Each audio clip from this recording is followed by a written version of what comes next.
Our peek at the most exquisite million-dollar rooms around the globe brings us to Singapore, where homeowner Steve Fisher shows us around his breathtaking 5,800 square foot bungalow that defines island luxury. Featuring 3 bedrooms and 3 bathrooms, this island retreat is stunning from end to end.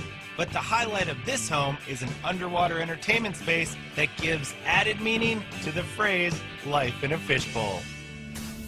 Well, the $1 million room is definitely the swimming pool area. It's one of the most unique rooms you'll come across in the world. This room was deliberately designed to be totally open and to capture the breeze and the ventilation. There are no walls at all. There's no glass. You can jump straight from the veranda at any point into the swimming pool. I really love this space. I must admit, when we first put it together, the architect asked me what this room is for. And I said, I don't know, it's just a place for me to sit and watch the boats go by.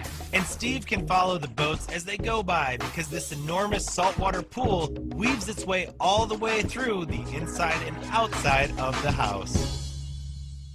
The design of the pool is very much part of the design of the house. It's totally integrated into the design. There's actually a swimming lane which is 21 metres long, so if you want to do laps, this is really a very large pool. It's almost 10 feet deep. The design of the pool is very modern, very funky. It has an infinity edge, so it looks out and joins the ocean. The pool is contoured. You can see the steps as you go down to 3 metres in depth.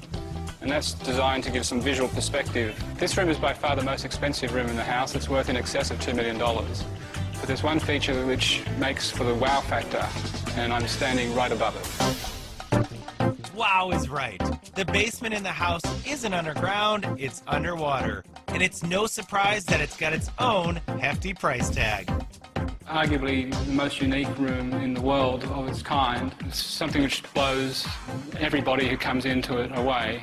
And their initial reaction when they walk into this room, and it's like, wow, this is the most amazing thing I've ever seen, and they're touching it and feeling it, and they just want to go swimming and take photographs. Well, the one thing we wanted to create with the entertainment room was surprise, because you're in a basement, you don't expect to be able to see sunlight, you don't expect to be able to see water.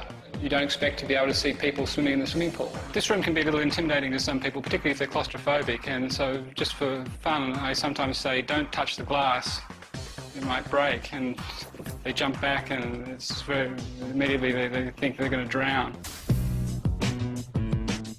With all of its walls wrapped in floor-to-ceiling windows, this underwater arena sends people watching to a whole new level.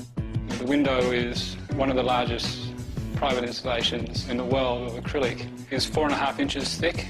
It's plastic, not glass, because plastic is actually much stronger and can withstand the weight of the water at 3 metres. The biggest piece gives you a complete panoramic view of what's going on in the swimming pool. From a construction standpoint, very expensive to make. The acrylic, over $120,000 US. We don't have fish in the swimming pool, we have people, but the effect is very similar to as if you were walking around an aquarium. And this aquarium built for humans was specifically designed to give its viewers the greatest show around. Water plays a very major feature in this house. You can see through here the bubbles give a sense of motion, so it's very important when you walk into this room that you can sense that you're actually underwater. And you can see the steps in the back, again give a sense of perspective to people in the room. Without that, it would just seem like a flat wall and you wouldn't understand how deep the pool was and kind of enjoy the space. And we can take obviously 30, 40, 50 people in this room for a party, no problem. The only thing more impressive than the view from this underwater sanctuary, the astronomical cost associated with creating such a crowning achievement. Going subterranean is actually quite expensive in terms of construction costs. It's part of the house would be upwards of $1 million, but actually added far more to the enjoyment of the space than I'd ever imagined.